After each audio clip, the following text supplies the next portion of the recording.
ஸ்டாலின் மாதிரியே எடப்பாடி மாதிரியே நினைச்ச நேரத்துக்கு நினைச்ச இடத்துக்கு போயிட முடியும். ஏன்னா அவர்களெல்லாம் போனா மக்கள் பெருசாக தன்னெழுச்சியோடு திரண்டு வர்றதில்லை. விஜயை பொறுத்த வரைக்கும் விஜய் வர்றாருன்னு தெரிஞ்சாலே ஒரு பெரிய கூட்டம் கூடினா அது ஒரு பெரிய சிக்கல் தான். தமிழ்நாட்டுல எங்க இருந்து வேணாலும் நம்ம ஸ்டார்ட் பண்ணலாம். பட் இருந்தாலும் நம்ம வீட்டு வாசல்ல இருந்து ஸ்டார்ட் பண்றதுன்னு ஒண்ணு இருக்குல்ல. 234 தொகுதியில் தனக்கு சம்பந்தமே இல்லாத 2 தொகுதியை அவர் தேர்ந்தெடுத்ததற்கு நிச்சயமாக ஒரு வலுவான காரணம் இருக்கு. அந்த காரணம்ங்கிறது 2 தான். ஒண்ணு ஏதாவது ஒரு ஜோசியக்காரன் சொல்லி இதுல போய் நில்லுங்கன்னு சொல்லி இருக்கணும். அப்படி இல்லை அப்படின்னா கிறிஸ்துவர்கள் அதிகம், அதனால நமக்கு அந்த வாக்குகள் கிடைக்குங்கிற அடிப்படையில தான் இந்த தொகுதியை அவர் தேர்ந்தெடுத்திருக்கணும்.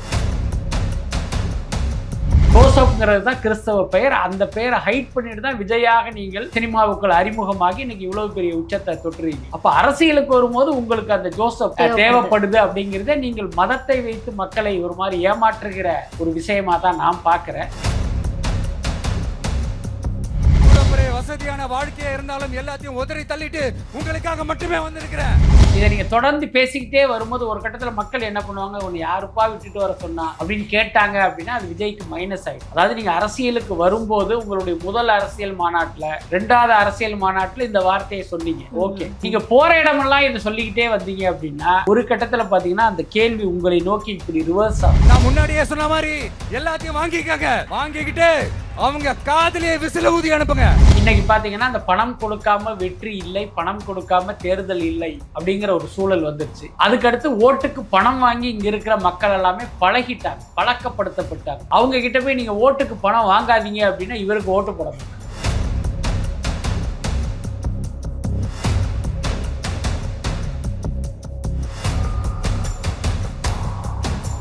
சார் வணக்கம். வணக்கம். அரசியல் களம் அனல் பறக்க தொடங்கியிருக்குன்னு சொல்லலாம். ஸோ தாவேக தலைவர் விஜய் தன்னுடைய பிரச்சாரத்தை தன்னுடைய தொகுதியில் போட்டியிடக்கூடிய தொகுதியிலிருந்தே ஆரம்பிச்சிருக்காரு. இதை எப்படி பார்க்குறீங்க, உங்களுடைய முதற்கட்ட பார்வை? அதான் விஜய் பெரம்பூரில் போட்டியிடுவார் அப்படிங்கிறதே யாருமே எதிர்பார்க்காத ஒரு சர்ப்ரைஸ் தான். ஏன்னா ஆரம்பத்தில் அவர் விருகம்பாக்கம் தொகுதிங்கிற மாதிரி சொல்லப்பட்டது. அதுக்கப்புறம் விருகம்பாக்கம், வில்லிவாக்கம், வேளச்சேரின்னு இந்த இல்லை ஆரம்பிக்கிற பல்வேறு தொகுதிகள் சொல்லப்பட்டு கடைசியில் யாருமே எதிர்பார்க்காம பெரம்பூர்லையும் திருச்சி கிழக்குலையும் கண்டெஸ்ட் பண்ணுறாரு. இன்னைக்கு பார்த்தீங்கன்னா பெரம்பூரில் வேட்புமனு தாக்கல் செய்துட்டு பிரச்சாரத்தையும் அவர் ஆரம்பிச்சிட்டாரு. ஸோ இப்போ தான் அவருடைய பிரச்சாரத்தை தொடங்கியிருக்காரு. அதனால அடுத்தடுத்த அவருடைய பிரச்சார வேகத்தை வச்சு தான் நம்ம அவர் எப்படி இருக்குங்கிறது சொல்லலாம். ஓகே, இந்த பிரச்சாரத்தில் அந்த வேகம், அதாவது தேர்தலுக்கான யுக்தியை கரெக்டாக கையாண்டிருக்காரு அப்படின்னு பார்க்கலாமா? அதாவது பிரச்சாரத்தில் என்ன யுக்தியை கையாள போறாருங்கிறது நமக்கு தெரியாது, இனிமே தான் அது நடக்க போகுது. ஆனால் அந்த வேட்பாளர் தேர்வில் அந்த உத்தியை கடைபிடிச்சிருக்காரா அப்படின்னா இல்லைன்னு தான் எனக்கு தோணுது. எதனால, என்ன காரணம் அப்படின்னா இப்போ இவர் திமுக அதிமுகவுக்கு மாற்றாக ஒரு பெரிய அரசியல் சக்தியாக உருவானதாக தான் இது வரைக்கும் ஒரு பில்டப் கொடுத்தாங்க. அதுதான் தாவேகா குறித்து மக்களுக்குமான எதிர்பார்ப்பும் கூட.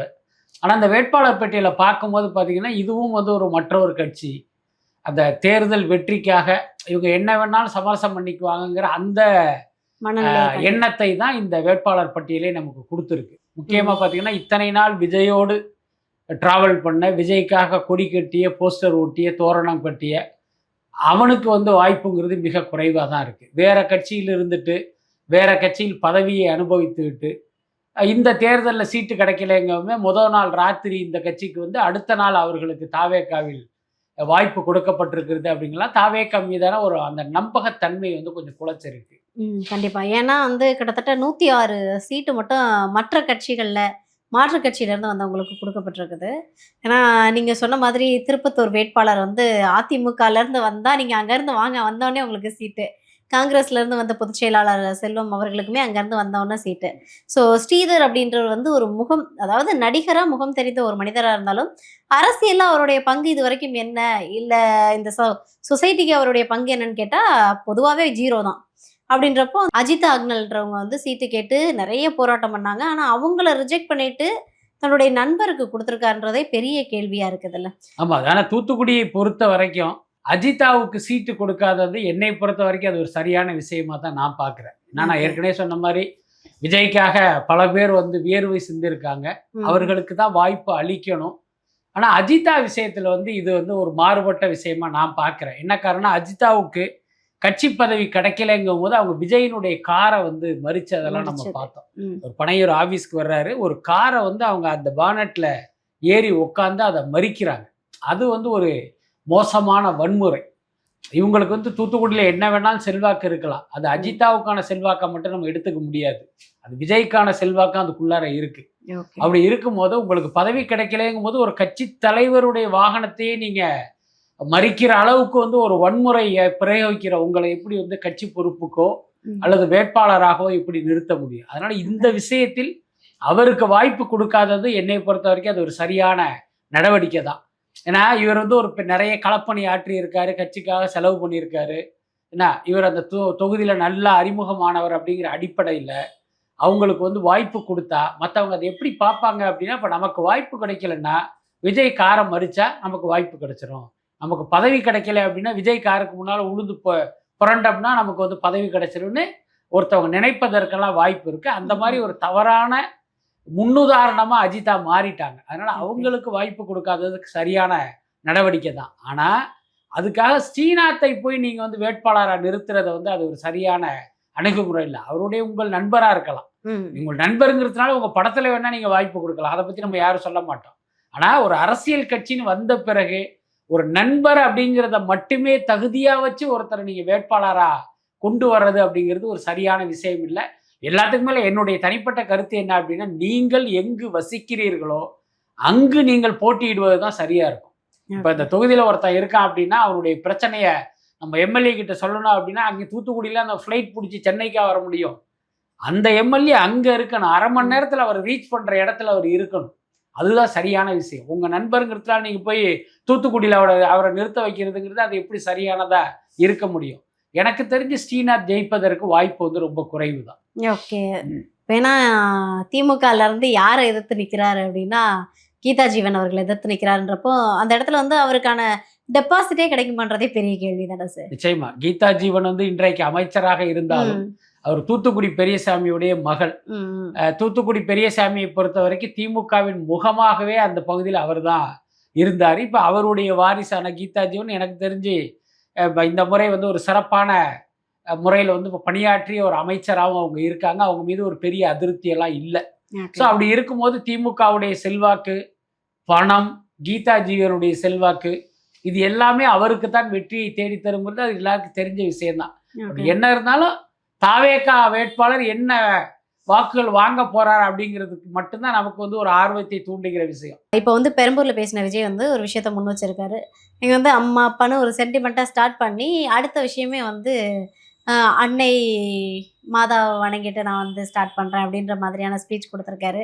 பொதுவாகவே ஒரு பார்வை இருக்கு என்னன்னா, அவர் பெரம்பூரை சூஸ் பண்ணதுக்கும் திருச்சி கிழக்க சூஸ் பண்ணதுக்குமே அங்க வந்து கிறிஸ்தவர்களுடைய ஓட்டு அதிகம் அப்படின்னு அதை ப்ரூவ் பண்ணியிருக்காரு அன்னைக்கு வந்துங்க.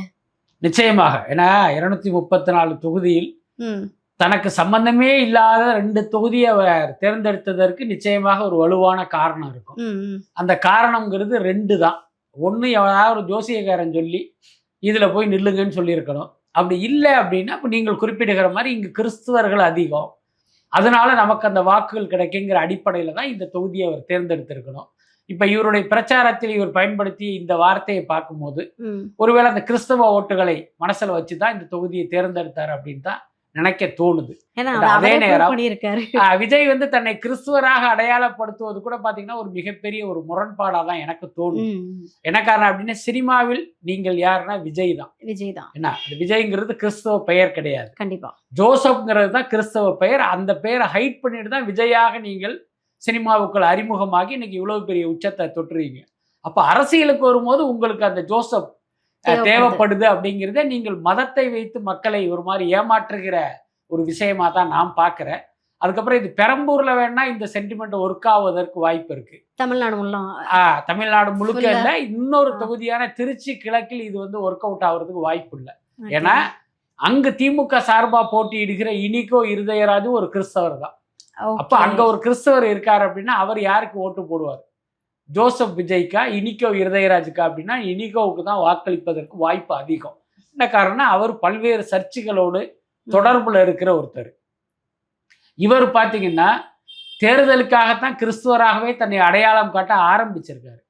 அப்ப அந்த ஒரு ட்ரூ கிறிஸ்டியன் எப்படி பார்ப்பான் அப்படின்னா, விஜயை விட இனிகோ தான் நம்மால் அப்படிங்கிற ஒரு உணர்வு வந்து அவர்களுக்கு வருவதற்கு வாய்ப்பு இருக்கு. ஓகே. பாஜக வந்து ஒரு மதவாத அரசியல் எடுக்குது. இந்துத்துவாவ வந்து ரொம்ப ஸ்ட்ராங்கா கைப்பற்றுறது தான் தமிழகத்துக்குள்ள அந்த பாஜக வரக்கூடாதுன்னு மக்கள் ரொம்ப தீவிரமா நம்பிட்டு இருக்காங்க. அப்படின்ற பட்சத்தில இதுவரைக்கும் எல்லா படத்துலயும் நீங்க சொன்ன மாதிரி டைட்டில் கார்ட்லருந்து, பேர்லருந்து விஜய் மட்டுமே இருந்தது. திடீர்னு வந்து வேட்புமனுல பார்த்தா ஜோசப் விஜய் அப்படின்னு இருக்கப்போ, அப்ப நீங்களும் இன்னொரு மதவாதத்த கையில எடுக்குறீங்கன்னு தானே நம்ம எடுத்துக்க முடியும். நிச்சயமாக அப்படி ஒரு ஆங்கிள் நம்ம பார்த்தோம்னா அது சரியான பார்வை தான் அது. ம். பட் அதே நேரம் நம்ம ஆயுதம் எது என்பதை எதிரிகள் தீர்மானிக்கிறார்கள் அப்படிங்கிற மாதிரி ஓகே. இன்றைய அரசியல் களத்தில், தேர்தல் களத்தில் மதமும் வந்து ஒரு முக்கியமான ரோல் பண்ணுது. என்ன இப்ப பாஜக வந்து ஒரு இந்துத்துவாவை கையில் எடுக்கும்போது, ஒரு கிறிஸ்துவ மதத்தை சேர்ந்த ஒருத்தர் வந்து அந்த கிறிஸ்டியானிட்டிங்கிற ஒரு விஷயத்தை கையில் எடுக்கிறதுல எப்படி தப்புன்னு சொல்ல முடியும். பட் இப்ப நம்மை போன்றவர்கள் பார்த்தீங்கன்னா, இந்த மதங்களை அரசியல்ல கலக்கக்கூடாதுன்னு நம்ம நினைக்கிறோம். ஆனா துரதிர்ஷ்டவசமா அது கலக்கப்பட்டுடுச்சு.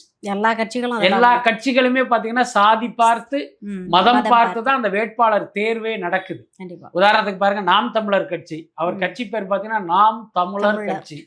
மயிலாப்பூர்ல அவருடைய வேட்பாளர் யார் அப்படின்னா, பிராமண சமூகத்தை சேர்ந்தவர்.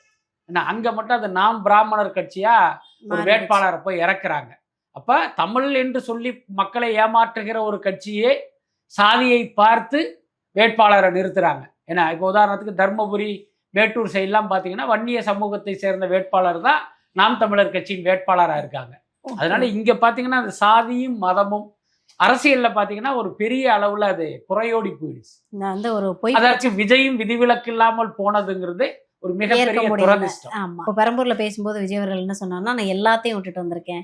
எல்லா வசதி வாய்ப்பையும் விட்டுட்டு வந்திருக்கேன். எனக்கு தயவு செஞ்சு ஓட்டு போட்டுருங்க அப்படின்ற ஒரு ஏன்னா நேத்து பேசும்போதும் சொன்னாரு, எனக்கு தயவு செஞ்சு ஓட்டு போட்டுருங்க அப்படின்னு. அந்த தயவு செஞ்சு எதுக்கு அப்படின்ற ஒரு பார்வை இருக்கு. இல்ல தயவு செஞ்சு ஓட்டு போடுங்கன்னு சொல்லலாம், தப்பு கிடையாது. போற இடமெல்லாம் எனக்கு வாக்களியுங்கள்னு சொல்லலாம், தப்பு அது கிடையாது. ஓகே. ஆனா பாத்தீங்கன்னா, நான் எல்லாத்தையும் விட்டுட்டு வந்துட்டேன், அந்த வசதி உச்சத்தை வாய்ப்பெல்லாம் விட்டுட்டு விட்டுட்டு வந்தேன்னு வந்திருக்கேன். சொல்றத விஜய் வந்து இனிமே அவாய்ட் பண்ணணும். ஏன்னா ம். இதை நீங்க தொடர்ந்து பேசிக்கிட்டே வரும்போது ஒரு கட்டத்துல மக்கள் என்ன பண்ணுவாங்க, உன்னை யாருப்பா விட்டுட்டு வர சொன்னா அப்படின்னு கேட்டாங்க அப்படின்னா அது விஜய்க்கு மைனஸ் ஆயிடும். அதாவது நீங்க அரசியலுக்கு வரும்போது உங்களுடைய முதல் அரசியல் மாநாட்டுல, 2வது அரசியல் மாநாட்டுல இந்த வார்த்தையை சொன்னீங்க. ஓகே, ம். மக்களுக்கு தெரிஞ்சிருச்சு ஓகே. விஜய் வந்து எல்லாத்தையும் விட்டுட்டு வந்திருக்காருப்பா அப்படிங்கிறது மக்கள் கிட்ட போய் சேர்ந்துருச்சு. ம். நீங்க போற இடமெல்லாம் இதை சொல்லிக்கிட்டே வந்தீங்க அப்படின்னா ஒரு கட்டத்துல பாத்தீங்கன்னா அந்த கேள்வி உங்களை நோக்கி இப்படி ரிவர்ஸ் ஆகும். அதனால விஜய் வந்து இனிமே அந்த வார்த்தைகளை வந்து அவாய்ட் பண்றது அவருக்கு ஓகே. நல்லது. இல்ல மக்கள் அப்புறம் யோசிக்க ஆரம்பிச்சுருவாங்க. சார் நீங்க வந்து அங்க இருந்து கொஞ்சமா தான் விட்டுட்டு வந்திருக்கீங்க. நீங்க நிறைய சம்பாதிக்கிறதுக்காக கூட வந்திருக்கலாம் அப்படின்னு. ஆமா, அப்படி ஒரு கேள்வி மக்களிடம் எழுவதற்கு வாய்ப்பு இருக்கு. ஆமா. அப்ப அதை எதுக்குப்பா விட்டுட்டு வந்தீங்க, அதை விட இங்க நிறைய கிடைக்கும்னா அப்படின்னு ம். ஒரு கேள்வி கேட்டாங்கன்னா அதுவும் உங்களுக்கு மைனஸ் ஆயிடும். ஓகே. அதனால அதையும் அவர் அவாய்ட் பண்றது தான் சரியா இருக்கும். ஓகே. ஏன்னா இப்போ பெரம்பூர்ல இருந்து ஸ்டார்ட் பண்ணாரு. எப்படி இவர் தமிழ்நாடு முழுவதும் பிரச்சாரத்த மேற்கொள்ள போறாரு? ஏன்னா தேர்தல் ஆணையத்துக்கிட்ட கவர்மெண்ட் போய் ரொம்ப நாள் ஆயிடுச்சு. ஆனாலுமே இவ்வளவு இழுபறி கிட்டத்தட்ட 10, 15 நாட்களுக்கு மேல இப்பதான் முதல் பிரச்சாரத்தையே ஸ்டார்ட் பண்ணியிருக்காரு. இவர் எப்படி ஓவரால் தமிழ்நாட கவர் பண்ண போறாரு சார்? அதான் அது விஜய்க்கு வந்து அது பெரிய சிக்கலான ஒரு விஷயம் தான். ஏன்னா இப்ப ஸ்டாலின் மாதிரியே எடப்பாடி மாதிரியே நினைச்ச நேரத்துக்கு நினைச்ச இடத்துக்கு போயிட முடியும். ஏன்னா அவர்களெல்லாம் போனா மக்கள் பெருசாக தன்னெழுச்சியோடு திரண்டு வர்றதில்லை. அவர்களுக்கு வருகிற கூட்டமெல்லாம் தானா சேர்ந்த கூட்டம் இல்ல, திரட்டி வருகிற கூட்டம். ஓகே. ஆனா விஜயை பொறுத்த வரைக்கும் விஜய் வர்றாருன்னு தெரிஞ்சாலே ஒரு பெரிய கூட்டம் கூடினா அது ஒரு பெரிய சிக்கல் தான். பட் அதையெல்லாம் எப்படி அவர் சமாளிக்க போறாரு அப்படிங்கறத நம்ம பொறுத்து இருந்து தான் பார்க்கணும். ஒரு ப்ரீ பிளானே இல்லையா தேர்தல் பிரச்சாரத்தை நம்ம இல்ல என்னதான் பிளான் பண்ணினாலும் ம். இப்ப விஜய் வர்றாருன்னு தெரிஞ்ச உடனே அங்க மக்கள் பல்லாயிரக்கணக்கான மக்கள் கூடிடுறாங்க. ஓகே. நீங்க அவங்க கிட்டே இருந்து அவரை எப்படி அங்கிருந்து அவர் எப்படி நகர முடியும்? அவர் அது வந்து ஒரு பெரிய சிக்கலான விஷயம் ஸோ தான். பெரம்பூர்லயுமே போலீஸ் பாதுகாப்பு போதிய பாதுகாப்பு இல்ல. அதுதான் இவ்வளவு சிக்கலுக்கு காரணம்ன்றாங்க. இல்ல அது ஒரு காரணமாக இருக்கும். ஓகே. என்ன காரணம் அப்படின்னா அதுக்கு 2 விஷயம். ஒண்ணு, திட்டமிட்டே அந்த மாதிரியான ஒண்ணை உருவாக்குவாங்க. அப்படி இல்லைன்னா அவங்க வந்து இவ்வளவு கூட்டம் வரும்னு கணிச்சிருப்பாங்க. அதை தாண்டி அதிக கூட்டம் வர்றதும் ஒரு காரணமா இருக்கும். எல்லாத்துக்கும் மேல இது தேர்தல் காலம். ம். போலீஸ் வந்து சும்மா ஸ்டேஷன்ல உட்காந்துருக்க மாட்டாங்க. அவங்க பல்வேறு இடங்களுக்கு பந்தோபஸ்துக்கு போகணும். ம். அந்த பற்றாக்குறையும் கூட இதுக்கு ஒரு காரணமா இருக்கும். அதை நம்ம கருத்துல எடுத்துக்கணும். ஓகே. பெரம்பூர்ல பேசும்போது நிறைய விஷயங்கள விஜய் அவர்கள் வந்து நோட் அவுட் பண்ணியிருந்தாங்க. அதுல வந்து முதலமைச்சர் வந்து வெகு விரைவில் வெளியேற்றப்படுவார் அப்படின்ற மாதிரியான வார்த்தையெல்லாம் சொல்லியிருந்தாரு. அவ்வளவு கான்ஃபிடென்ட் இருக்கா விஜய்க்கு ஜெயிச்சிரும் அப்படின்னு? கண்டிப்பா அந்த அது நம்பிக்கை பாசிபிளா சார் முதல்ல? இல்ல அதை நம்ம கூட்டணியே சொல்ல முடியாது. இல்லாம. பட் ஆனா அந்த நம்பிக்கை அவருக்கு இருக்கு. அதனால தானே அவர் அரசியல் கட்சி தொடங்கி இந்த அளவுக்கு அவர் ஸ்டாலினை விமர்சனம் பண்ணிட்டு இருக்காரு. அப்ப நம்ம ஜெயிச்சிருவோங்கிற நம்பிக்கை இருக்கு. எல்லாத்துக்கும் மேல அந்த சர்வே முடிவுகள் அவர்களுக்கு கூடுதல் தெம்பை கொடுத்திருக்கு. இந்த பெரம்பூர்ல அறிவிச்சிருக்கக்கூடிய திமுக வேட்பாளர் வந்து ஆல்ரெடி எம்எல்ஏவா இருந்தவர் தான். அப்படின்றப்போ அவரை எதிர்த்து களம் காண்றது அப்படின்றது பெரிய சவாலாக தானே இருக்கும் விஜய்க்கு. நிச்சயமாக உண்மைதான் அது. அதே நேரம் விஜய் மற்றதுக்கெல்லாம் விதிவிலக்கு தான். ஏன்னா விஜய் நிற்கிறார் அப்படின்னாலே அங்கே இருக்கிற மற்ற வேட்பாளர்களுக்கு டெபாசிட் கிடைப்பதே கஷ்டம். ஓகே. ஏன்னா விஜய் வந்து என்ன பண்ணிடுவார், அரசியலில் இவருக்கு என்ன அனுபவம் என்பதையெல்லாம் தாண்டி அந்த நடிகர் விஜய், அப்படிங்கிற அந்த மாஸ் இருக்குல்ல, அது வந்து அவருக்கு ஒரு மிகப்பெரிய வெற்றியை தேடி கொடுத்துரும். இன்னும் சொல்ல போனால் விஜயை எதிர்த்து ஒரு எம்எல்ஏ தான் நிற்கிறாரு. ஒருவேளை ஒரு அமைச்சரே நின்றாலும் கூட விஜயை எதிர்த்து வெற்றி பெறுவதற்கான வாய்ப்பு குறைவு பெரம்பூரை பொறுத்த வரைக்கும். அதே திருச்சி கிழக்குங்கிறது வேற. அங்க பாத்தீங்கன்னா ஒரு கிறிஸ்டியன் ஓட்டு அதிகம், இன்னொரு கிறிஸ்துவர் அங்க இருக்காரு. அவர் பாத்தீங்கன்னா அந்த கிறிஸ்துவர்களோடு கனெக்ட்ல இருக்கிற ஒருத்தர், தொடர்புல இருக்கிற ஒருத்தர், அதனால அவருக்கு அங்க வெற்றி வாய்ப்பு அதிகம் இருக்கு. அது அந்த வித்தியாசத்தை நம்ம புரிஞ்சுக்கணும். Okay sir, okay. இப்போ பெரம்பூர்ல பேசும்போது வந்து நீங்க வந்து காசை வாங்கிக்கோங்க, காசை வாங்கிட்டு காதலே விசில ஊதி அனுப்புங்கன்றாரு. பொதுவாகவே ஓட்டுக்கு காசு வாங்காதீங்க அப்படின்றதான் எல்லா தலைவர்களும் முன்வைக்கிற விஷயம். உள்ள வந்து காசு கொடுத்தாலுமே வந்து எல்லா தலைவர்களும் காசு வாங்காதீங்கன்னு தான் சொல்லுவாங்க. விஜய் வந்து போற இடம்லாம் நீங்க காசை வாங்கிக்கோங்க, ஆனா விசிலுக்கு ஓட்டு போட்டுருங்க. இது என்ன மாதிரியான மனநிலையை காட்டுது? இல்ல, அதுக்கு 2 காரணம். ஒண்ணு வந்து அவர்கள் கொடுக்கிற பணம் வந்து உங்கள் பணம் தான். அது மக்கள் okay. பணத்தை கொள்ளையடித்து அடுக்கி வச்சுட்டு தேர்தல் நேரத்துல மக்களுக்கே திருப்பி கொடுக்குறாங்க. அதை நீங்க வாங்கிக்கங்க, அது தப்பு கிடையாதுங்கிறது ஒரு பார்வை. இன்னொரு பக்கம் பாத்தீங்கன்னா தேர்தல் நேரத்துல வாக்குகளுக்கு பணம் கொடுக்கறதுங்கிறது இன்னைக்கு நார்மல் ஆயிடுச்சு. ஏன்னா ஒரு காலத்தில் வந்து அது அப்படியே ஒளிவு மறைவான விஷயமா இருந்தது. இன்னைக்கு பாத்தீங்கன்னா அந்த பணம் கொடுக்காம வெற்றி இல்லை, பணம் கொடுக்காம தேர்தல் இல்லை அப்படிங்கிற ஒரு சூழல் வந்துருச்சு. அதுக்கடுத்து ஓட்டுக்கு பணம் வாங்கி இங்க இருக்கிற மக்கள் எல்லாமே பழகிட்டாங்க, பழக்கப்படுத்தப்பட்டாங்க. அவங்க கிட்ட போய் நீங்க ஓட்டுக்கு பணம் வாங்காதீங்க அப்படின்னா இவருக்கு ஓட்டு போட மாட்டாங்க. அப்ப என்னன்னா அந்த யதார்த்தமும் தெரிந்ததா நீங்க பணத்தை வாங்கிக்கங்க, ஏன்னா அதுக்காக அவங்களுக்கு ஓட்டு போடணும்னு அவசியம் இல்லைன்னு சொல்றாரு. முன்ன பாத்தீங்கன்னா ஒரு கட்சிக்கிட்டேருந்து ஒருத்தங்க பணம் வாங்கிட்டாங்கன்னா அவங்க ரொம்ப அப்படியே சத்தியம் பண்ண மாதிரி அவருக்கு தான் ஓட்டு போடணும்னு இருந்தாங்க. ஆனா இன்றைக்கு மக்களுடைய மனநிலையில ஒரு பெரிய மாற்றம் இருக்கு. யார்கிட்ட வேணாலும் பணம் வாங்கிக்கலாம், நமக்கு யாருக்கு தோணுதோ அவருக்கு ஓட்ட போட்டுடலாம். ஸோ அந்த மைண்ட் செட்டுக்கு மக்கள் வந்துட்டாங்க. கிட்டத்தட்ட விஜயினுடைய பேச்சும் வந்து அதைத்தான் பிரதிபலிக்கிறதா நினைக்கிறேன். ஓகே, கிட்டத்தட்ட ஒரு 8 நிமிஷத்துக்கிட்ட பேசியிருப்பாருன்னு நினைக்கிறேன் பெரம்பூர்ல. பேசும்போது எப்படி பழைய இடங்கள்ல பேசுறாரோ அந்த திமுக மீதான குற்றச்சாட்டுகள் அதே விஷயத்தை தான் இங்கேயும் வச்சிருக்காரு. விளாத்திக்குளம் இஷ்யூ வந்து நோட் அவுட் பண்ணாரு, அதுக்கப்புறம் ஊழல் நடந்துகிட்டு இருக்க விஷயத்தை பத்தி நோட் அவுட் பண்ணாரு, அப்புறம் அந்த கொலை நடந்த விஷயத்த நோட் அவுட் பண்ணாரு. நான் என்ன கேட்குறேன்னா, நீங்க எலெக்ஷன் பிரச்சாரம்னு இறங்கிட்டீங்க, நீங்க இன்னும் அந்த திமுக பண்ண ஒரு சில விஷயங்களை மட்டும் நோட் அவுட் பண்ணிட்டு மக்களை கவர்ந்துட முடியும்னு நினைக்கிறீங்களா? அப்போ பெரம்பூருக்கு நீங்க என்ன பண்ண போறேன்னு எப்போ பேச போறீங்க? ஸோ பெரம்பூர்ல என்னென்ன இஷ்யூ இருக்குன்றதை நீங்க எப்போ பேச போறீங்க? அதாவது இன்னைக்கு தான் அவர் பிரச்சாரத்தை ஆரம்பிச்சிருக்காரு. இன்னைக்கு பெரம்பூர்ல பேசுனதுனால மறுபடியும் அங்க வரமாட்டாருன்னு அர்த்தம் கிடையாது. அவர் தமிழ்நாடு முழுக்க சுற்றுப்பயணம் பண்ணணும், மீண்டும் பெரம்பூருக்கு அவர் வருவார், அன்னைக்கு அவர் பேசுவார். என்ன அது ஒரு பெரிய விஷயம் இல்லை. எல்லாத்துக்கும் மேல இதை நீங்க ஒரு பிரச்சாரத்துல பேசணும்னு அவசியம் இல்லையே. அங்க கொடுக்கிற ஒரு நோட்டீஸ்ல கூட உங்கள் பிரச்சனை எல்லாம் இதெல்லாம் இருக்கு, இதெல்லாம் தீர்ப்பேன்னு கூட சொல்லலாம். அதுக்கு அடுத்து இன்னைக்கு பாத்தீங்கன்னா வெற்றி தோல்விங்கிறது இவர் என்ன பேசுகிறார் என்பதை வைத்து இல்லை.